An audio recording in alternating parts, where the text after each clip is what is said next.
Hey, what's going on, guys? SargeantsTechTips, and in today's video we're going to be taking a look at Windowsfx. Now this is supposed to be like a Windows 10/11, not necessarily a ripoff, but it's going to look exactly like it, and I'll show you once we get it installed. So this is the Windowsfx website. It says Windowsfx 11 with Android support. It's supposed to be kind of like Windows 11, as you can see here. It's not going to look exactly like Windows 11.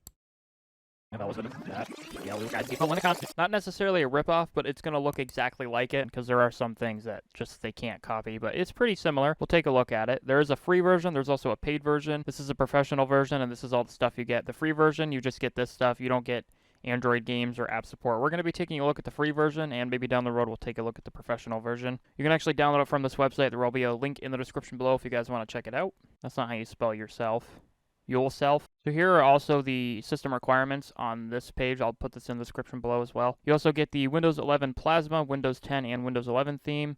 This gives you all the information. And then you got the system requirements, which is a minimum 2-core CPU, 2 gigs of RAM. The recommended is 4 gig core CPU and 4 gigs of RAM. And then you got minimum disk space is at least 30 gigabytes of hard drive space or SSD. They recommend an SSD, but hard drive would probably work fine. You also get the Windows 11 Cinnamon Win10 theme instead of the Plasma. We're looking at the Cinnamon. I think you have to pay to get the Plasma variant.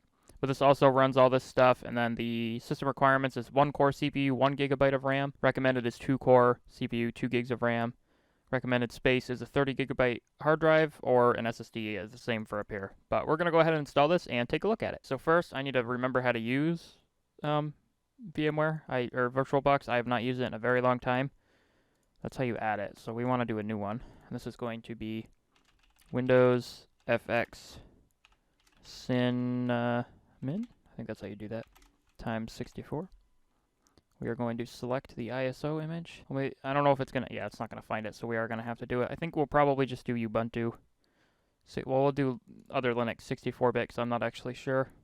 The base memory, it said it wanted at least 2 gigs, so we'll give it... Yeah, we'll give it 4 gigs. 4096. And then we'll give it 4 cores. It said it wanted at least 30 gigs. Let's do 64 gigabytes. Now we're in, so we're going to go ahead and start the virtual machine.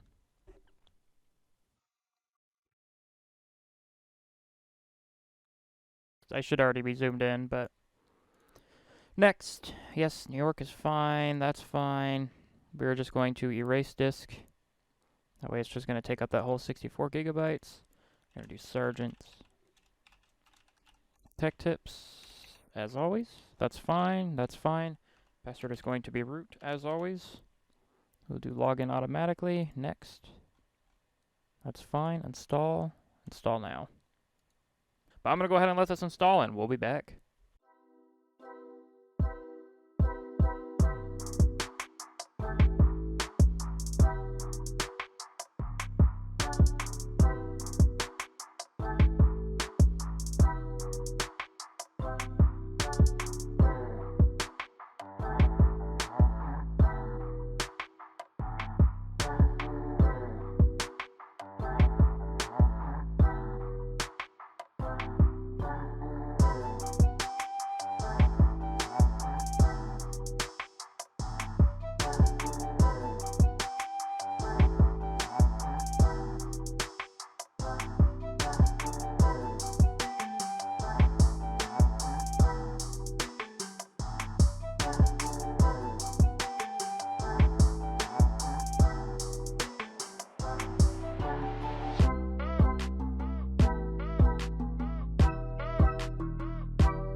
Alrighty guys, so it seems as the installation is complete, we're just going to go ahead and restart the computer, or the virtual machine. Alrighty guys, so the installation has completed, and as you can see, basically looks like Windows 10. I did some digging around to see if I could get the video drivers to update so I could get the full 2560 by 1440 resolution, but the max I can do is 1920 by 1080 without freaking out. So we're just going to make the best of it, and I'll just zoom in on the video. So at first glance, it looks a lot like Windows 10. Now from what I know, I think, yeah, preferences. We go down here to System Settings, Okay, so this is kind of like the Linux variant of what the system settings would look like. But what I want to know is, because there's like different backgrounds and stuff, I want to find themes. Here we go. So if we do...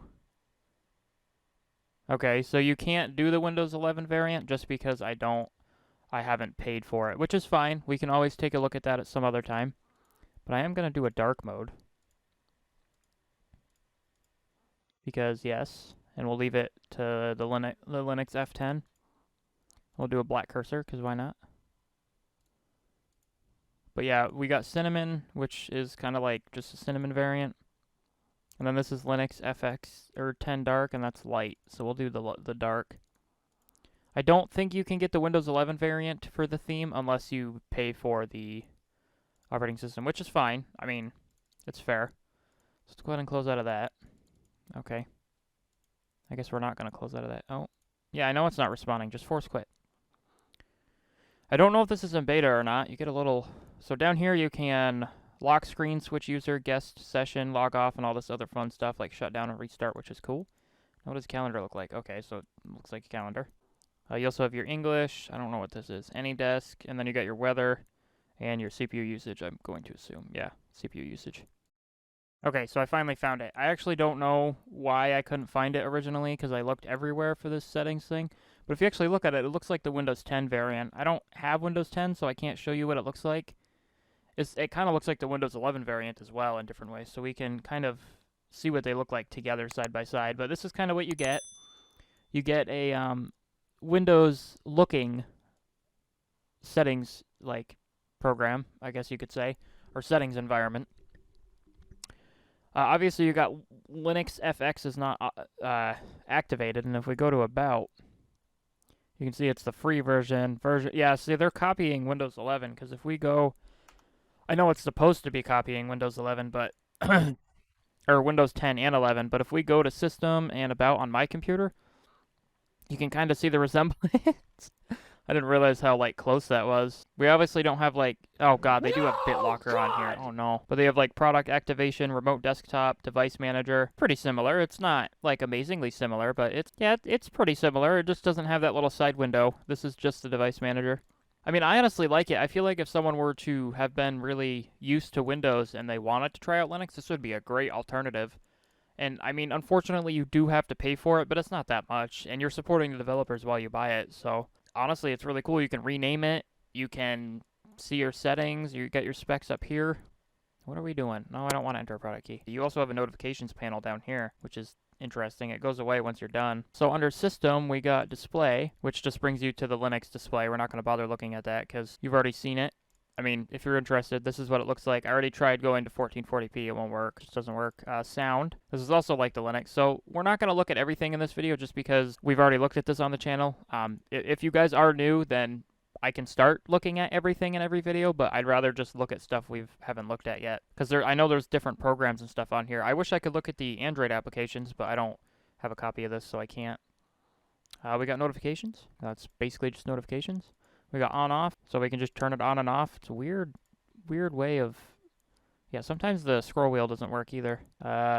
Storage. This will just be all of our storage stuff. We do have to enter our password. This would be a great OS for someone who wants Linux but wants the look of Windows. It doesn't look exactly like Windows, but I guarantee you there's more tweaks and stuff if you purchase the copy of this OS. And there's a lot more tweaks, so you can, you know, go ahead and do that. When you open up the storage, it actually... Excuse me. When you open up the storage option, it brings you to gparted, which I guess I'm not really surprised. It's a Linux thing. We got activation, which that's just where you activate your copy. We got remote desktop, which brings you to AnyDesk 6.2. Don't know what that is. Might do a video on it. That looks interesting. We got About. So yeah, we've already been here, but let's go ahead and move to Bluetooth and devices. Go to devices and see where that brings us. Okay, so yeah. So all these just bring you to the Linux area of the settings. This just makes it a little easier to, you know, navigate. I'm not really surprised it does all this, but I like to look because you really never know. They might have made something new. We got printers. It's got mouse. So this just brings you to the Linux mouse settings, as it doesn't have its own setting for Windows look, I guess. I mean, I don't mind this idea. Like I said, if you're a long-time Windows user and you want to switch to Linux, this will be a way to find those settings. You just go to this navigation area, click on the setting you want, and then you can change the setting, and eventually you'll get used to Linux anyway. Let's go ahead and check out network and internet. We got Ethernet, we got wired connection, we got proxy, Active Directory. So it's basically like the Windows 11. I don't know why my taskbar is still open. That's fine. I'll just take advantage of that real quick. We got here, so if we go to, but as you can see, it's basically the same. It's local network connected, Ethernet connected. Yeah, the icon's the same. It doesn't have these settings here like it does here, so that's interesting. We also got Ethernet proxy and Active Directory, which I'm going to assume Linux just doesn't know what to do with dial-up, which is fair, but that's pretty similar. And then as far as customization goes, we got themes and icons. It's just going to bring you to the Linux. We've already looked at this in the beginning of the video. We can add or remove. We can change it. And then we got the lock screen. We can change the lock screen. You can show the clock. You can change the font. You got fonts there. We got applications, apps and features. This is probably just going to bring us to some Linux program. Or Linux. Yeah, this is just built into Linux, so we got standard applications. That's also going to take you to Linux. You can change your web browser. So if we want to do Microsoft Edge, where are we applications? Let's go to accounts. So we got SargeantsTechTips, which is my account, obviously. I was just going to take you to the Linux variant.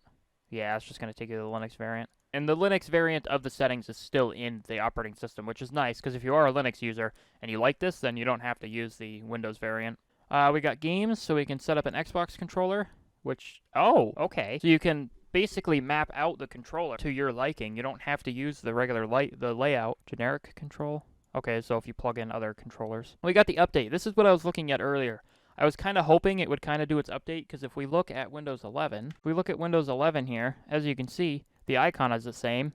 This is a check mark because I'm up to date, but since I'm not up to date, that shows up, and that's what it would show up here. I think it would show in red if I remember correctly.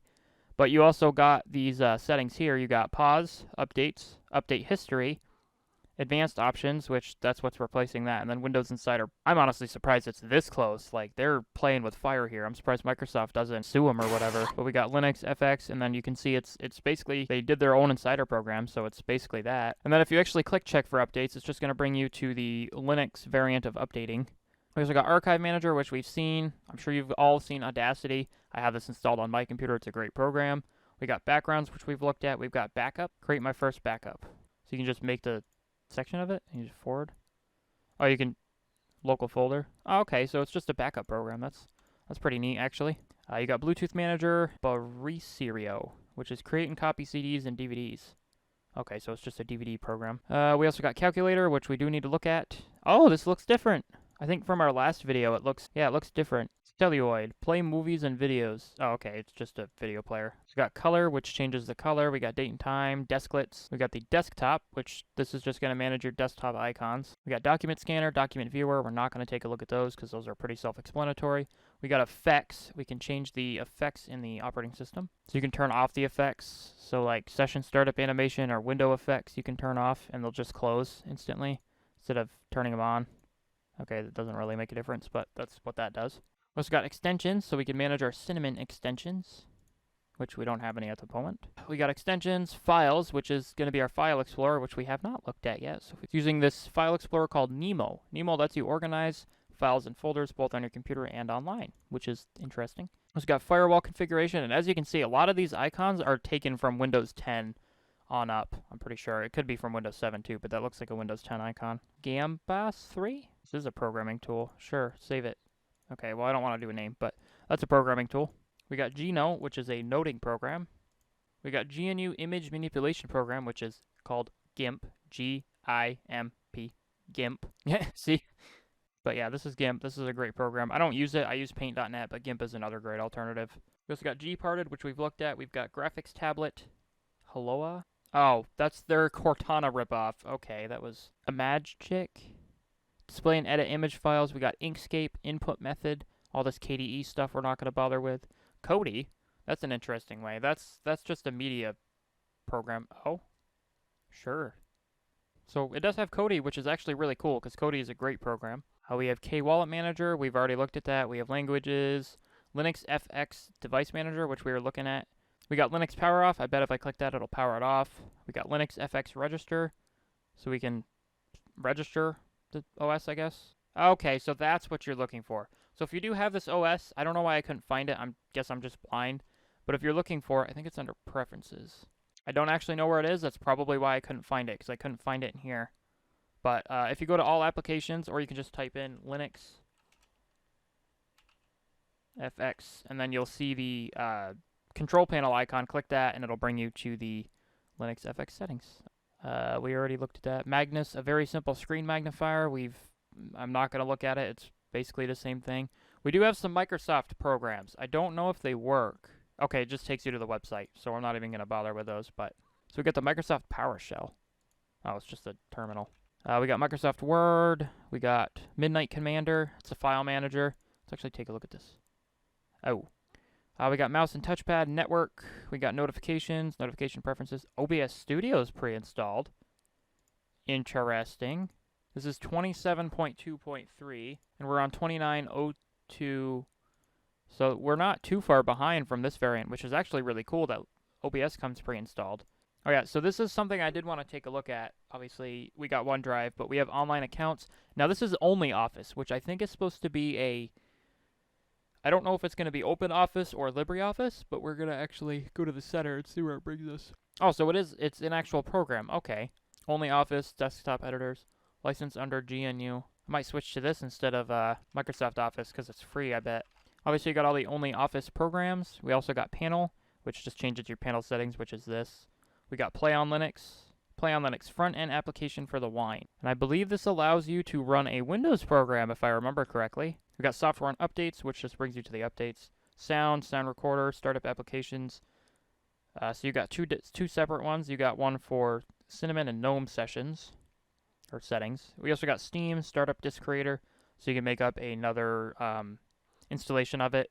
You got system info, system monitor, system properties, system settings, which I think brings you to this just brings you to the Linux variant. We got Telegram desktop, terminal, text editor, themes, time shift, system restore, okay. Transmission, which I'm pretty sure is download and share files over BitTorrent. We've got videos, virtual keyboard, and that's about it for all the programs on pre-installed. We got 17 gigs that is used, so that's probably why they recommend at least 64, which I think the minimum requirements was 30. So you'd probably want a little more than 64 anyway. I would recommend at least 120 if you're going to daily drive this, or any higher than that is better than nothing, so you don't run out of space. Let's go ahead and take a look at the wallpapers. Nice. We got blobs. Oh, I like that one. Yeah, that one's not bad. Disco, Drool, Future Prototype, Homeworld. The Debian variant. I like that wallpaper. They have really good quality wallpapers on here. Joy, Soft Waves, Space Fun, Strokes, Symbolics, True Shit, VNC, and then Wood. And then these are all the Windows 10 and 11 wallpapers. That's not Windows 10, that's Windows 11. But yeah, that's Windows FX. If you guys enjoyed the video, please drop a like. If you guys did not enjoy the video, please drop a dislike. Let me know what you guys want to see for future videos in the comments below, along with any other Linux operating systems you want us to look at. Yeah, if you guys want to download this, there'll be a link in the description below. I thank you guys so much for watching. I'll see you in the next video, and peace out.